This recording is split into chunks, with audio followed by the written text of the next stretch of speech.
Morning, কেমন আছো সবাই? আশা করি সবাই সুস্থ আছো, ভালো আছো। আজকে সকালটা অনেক তাড়াতাড়ি হয়ে গেছে। এখন রেগুলারই অনেক তাড়াতাড়ি উঠে যাই, তাই ভাবলাম ভোর ৫টার সময় উঠেছি, বাগানটা একটুখানি পরিষ্কার করে নিই। বাগান পরিষ্কার না করলে এই গরমকাল তোমরা তো জানোই যে কত রকমের পোকামাকড় বের হয়, তাই পরিষ্কার করে নিতে হয়। আর আমার একটু ভয়ই করে, কারণ কখন কি বাড়িতে ঢুকে যায়, একা থাকি, অসুবিধে হবে। আর প্রকৃতি অনেকটা সুন্দর হয়, কিন্তু তাকে ভালো করে রাখতেও হয়। এই গাছপালাগুলো দেখছো কীরকমভাবে বেড়ে উঠেছে, আর এই দেখো সাপ বেরিয়েছিল, যার কারণে না পরিষ্কার করে রাখতে হয়। সাপটা কোথা থেকে এসেছিল জানি না, কিন্তু এটা একজনকে দিয়ে ফেলা করালাম। কারণ এখানে এই গাছপালা থাকার জন্য এই সাপের ভয়টা আমার অনেক বেশি লাগে। সবসময় সব কিছুটা দেখাশোনা হয় না, তাই সকাল সকাল ঘুম থেকে উঠে এখানে অনেক ছোট ছোট আগাছা বেরিয়েছে। যখন পারি করি, সব সময় রেগুলার বাগান পরিষ্কার করা আমার দ্বারাও সম্ভব হয় না, কারণ বাগানটা অনেকটা বড়। ঝাঁট দেওয়া, পরিষ্কার করা ১.৫ থেকে ২ ঘন্টা সময় লেগে যায়। কিন্তু যখন পারি তখন করি, এইভাবেই পরিষ্কার রাখার চেষ্টা করি। আর আমাদের যে বাড়িওয়ালা আছেন ওনারাও খুব পরিষ্কার পরিচ্ছন্ন থাকেন, যতটা ওনারাও পারেন করেন। একদম মানে অতটা আগাছা বাড়তে দেন না, তবু তো গাছপালা বেড়ে ওঠে, সবসময় রেগুলার ক্লিন করা সম্ভব হয় না। তো সকাল সকাল এমনিতে ভালো লাগে, সকালে গরমটা একটু কম লাগে, আর এই হালকা সবে রোদ ওঠা শুরু হয়েছে, সকালের একটা ঠান্ডা বাতাসও থাকে, তাই যতটা পেরেছি করেছি। আর প্রচুর না মশা, এত মশার উপদ্রব সে আর বলার নেই, যার কারণে ওই ডিমের যে খাপগুলো হয় ওগুলো একটা জ্বালিয়ে দিয়েছি। মশার ধূপ জ্বালালে কিছুই হয় না, বেকার, কিন্তু এটা জ্বালালে ধোঁয়াটা হওয়ার কারণে মশাগুলো আর অতটা কামড়ায় না। তো সেইটাই সকালবেলায় উঠে এগুলো একটু পরিষ্কার করে নিয়ে তারপরে বাকি কাজগুলো করব। সকালে শরীরে তবু একটু এনার্জি যেন থাকে, আর রেগুলার পারি না। আর যন্ত্রণার কারণে তো আমি তো মানে কাহিল হয়ে যাচ্ছি, প্রায় শরীর খারাপ তো লেগেই রয়েছে। তো সকাল সকাল ভালো লাগছে বাগানটা পরিষ্কার করতে, পরিষ্কার দেখতেও ভালো লাগে, আর সকালে এনার্জিটাও অনেকখানি থাকে। এইভাবেই শুরু করি সারাটা দিন। চেষ্টা করি অনেকগুলো কাজ করার, কিন্তু পেরে উঠি না। এই না পারার কারণে না মানসিক যন্ত্রণাটা যেন দিনে দিনে অনেকখানি বেড়ে উঠেছে, ভালো লাগে না। তবু তোমাদের ভালোবাসায় এগিয়ে যাচ্ছি, অনেকটা ভালোবাসা তোমাদের কাছ থেকে পাচ্ছি, সেটা যেন আমাকে অনেকটা মনের মধ্যে জোর দেয়। শরীরেরও জোর অনেকখানি আসে, যখন মনে হয় যে তোমরা তো আমায় ভালোবাসো, তোমাদের জন্য তো আমাকে একটু এগিয়ে যেতেই হবে, তোমাদের ভালোবাসা পাওয়ার জন্যই তো আমি এসছি বলো। তাই অনেকটাই মনের মধ্যে শান্তি পাই যে হ্যাঁ, কিছু মানুষ তো পৃথিবীতে রয়েছে যারা অনেক দূর দূরান্ত থেকে আমাকে অনেকখানি ভালোবাসা দেয়, তাদের জন্য আমি একটুখানি কষ্ট করি। এই মনের জোর নিয়ে রেগুলারই চেষ্টা করি, কিন্তু ডেলি ব্লগে তোমাদের ভালোবাসাটা কম পাওয়ার কারণে আমি সেভাবে শেয়ার করতে পারি না। তোমরা যদি ডেলি ব্লগে ভালোবাসাটা সেভাবে দাও, তাহলে আমি অবশ্যই চেষ্টা করব। মেনলি চ্যানেলটা যার উপরে দাঁড়িয়ে আছে সেই ভিডিও আমি আর এখন শ্যুট করতে পারি না, মনের মধ্যে অনেকখানি কষ্ট হয়, কিন্তু সেসব তো আর ভাষায় প্রকাশ করা যায় না বা বোঝানোও যায় না। যতটা পারি তোমাদের সাথে শেয়ার করি। এগিয়ে যাওয়ার চেষ্টাটাও অনেকখানি রেখেছি। দিনে দিনে যেন জীবনটা অনেকখানি জটিল হয়ে যাচ্ছে, আর লড়াই করার ক্ষমতাটাও যেন দিনে দিনে কমে আসছে, মনের জোর বা শরীরের জোরও কমে যাচ্ছে। তবু তোমাদের ভালোবাসায় একটু একটু করে যেন আবারও উঠে দাঁড়ানোর চেষ্টায় মেতে উঠেছি। জানি না কি হবে, তবে চেষ্টা তো আমি করেই যাব। বিনা যুদ্ধে কখনো কোনো কিছু ছেড়ে দিতে নাই, তাই জীবন যুদ্ধে যখন নেমেছি তখন তো আমাকে করতেই হবে, এটা একটা বাধ্যতা। তো চলো, পরিষ্কার টরিষ্কার করে এসে ফ্রেশ হয়েছি একটুখানি, আর একটু কফি নিয়ে বসেছি। এমটি স্টমাকে কফিটা খেতে বেশ ভালোই লাগে, কিন্তু রেগুলার বেসিসে এটা আমি আবার কন্টিনিউ করতে পারি না। ওই ২-৪ দিন কোনো কিছুই তো আমি কন্টিনিউ করতে পারি না, এটা আমার সবথেকে বড় সমস্যা, কারণ সেটা কিছু না কিছু একটা প্রবলেম ক্রিয়েট করবেই, যার কারণে আমাকে স্টপ করতে হয়।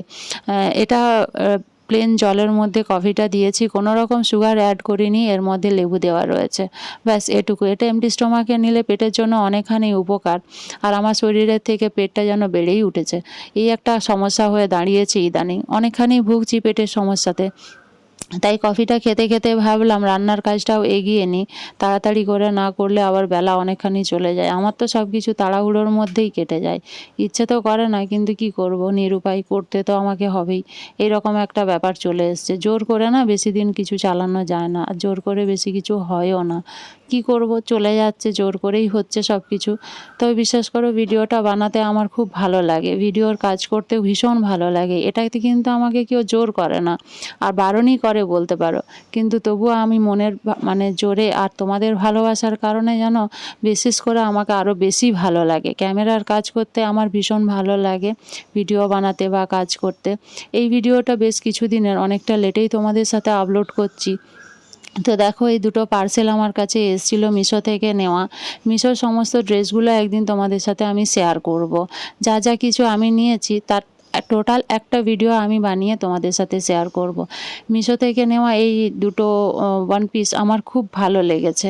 এগুলো এত পরে আরাম আর কাপড় কোয়ালিটি দামের অনুযায়ী মানে যে রেটটা নিয়েছে তাতে করে অনেকখানি ভালো হয়েছে। মিশো থেকে কেনাকাটাটা আমি অনেকগুলো বছর ধরেই করছি, আজ পর্যন্ত কখনো ঠকিনি। তবে বলতে গেলে সত্যি কথা, ফ্লিপকার্ট প্রচুর ঠকায়। ফ্লিপকার্ট যেন এখন দিনে দিনে খুবই বাজে পজিশনে চলে যাচ্ছে। আর ফ্লিপকার্ট থেকে আমি তো অবশ্যই অনেকবার ঠকেছি, আমার বলতে কোনো রকম খারাপ লাগে না। কিন্তু মিশো থেকে আমি যে কটা জিনিস নিয়েছি কোনো দিনই আমাকে ঠকতে হয়নি। মিশোর প্রত্যেকটা প্রোডাক্টই খুব ভালো। আর এই ড্রেসগুলোর ভিডিও তো আমি আগেই বানিয়ে নিয়েছি, তোমরা সবাই জানো। এই ড্রেসগুলোর কোয়ালিটিও অনেক ভালো, পরেও অনেক আরাম। আর সত্যি কথা, মিশো থেকে নিয়ে আমি খুব হ্যাপি হয়েছি। এগুলো হয়তো অন্য জায়গা থেকে নিলে অনেক বেশি পড়তো।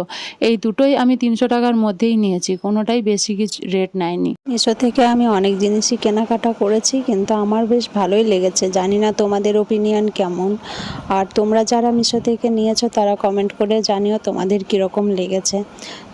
তারপরে আমি স্নান খাওয়া দাওয়া করে তারপরে এই সেলাইগুলো নিয়ে বসেছিলাম। সারাটা দিন এই সেলাইগুলোই কমপ্লিট করেছি, এগুলো অর্ডারের ছিল তাই এই সেলাইগুলো কমপ্লিট করতে হয়েছে। অনেকগুলো বালিশের কভার মানে কোল বালিশের কভার, যেগুলো বানিয়ে মানে আমিও ভীষণ স্যাটিসফাইড, খুব সুন্দর হয়েছে। আর ক্লায়েন্ট ভীষণ স্যাটিসফাইড হয়েছে, বলেছে যে খুবই সুন্দর হয়েছে, আমাদের খুব ভালো লেগেছে।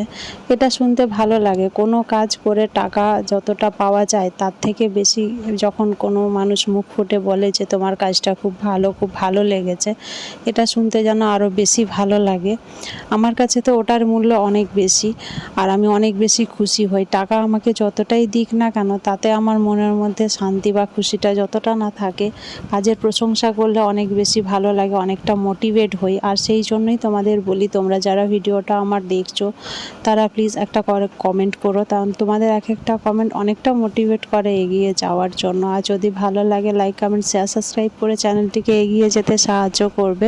কাজ ভালোবেসে করলে প্রত্যেকটা কাজই সুন্দর হয়, আর কোনো কাজই ছোট নয়। তাই প্রত্যেকটা মানুষকেই সম্মান করা উচিত, আর প্রত্যেকটা কাজই ভালোবেসে করা উচিত।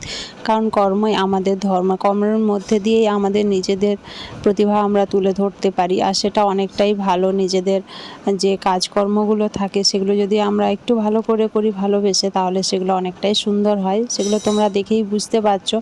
কীরকম লাগলো ভিডিওটা কমেন্ট করে জানিও। বারবার একটা কথা এই কারণেই বলি, কারণ তোমাদের এক একটা কমেন্ট আমাকে অনেকটা মোটিভেট করে পরের দিনের ভিডিও বানানোর জন্য আর পরের দিনের কাজ করার জন্য। এই মোটিভেশনটা প্রচুর পরিমাণে প্রয়োজন হয় যারা ক্রিয়েটার তাদের জন্য, কারণ তারা যদি কেউ ভালো বা খারাপটা না বলে তাহলে তারা নিজেরা বুঝতে পারে না তাদের ভালো খারাপ কোনটা। আমি অবশ্যই চেষ্টা করি তোমাদের সাথে যতটুকু পারি শেয়ার করি, আর তোমাদের ভালোবাসার অপেক্ষায় বসে থাকি। তো দেখো আমার সেলাইয়ের কাজও প্রায় কমপ্লিট, আর অনেকটা বিকেল হয়ে গেছে, মানে এখন প্রায় 6টা বাজতে যায়। সারাটা দিন ধরে বসে বসে সেলাই করা, আর এরকম মেঝেতে বসে সেলাই করতে অনেকটাই বেশি কষ্ট হয়, কারণ আমার টেবিলটা নেই। তো টেবিলটা হলে অনেকটা সুবিধে হয় বসে সেলাই করতে।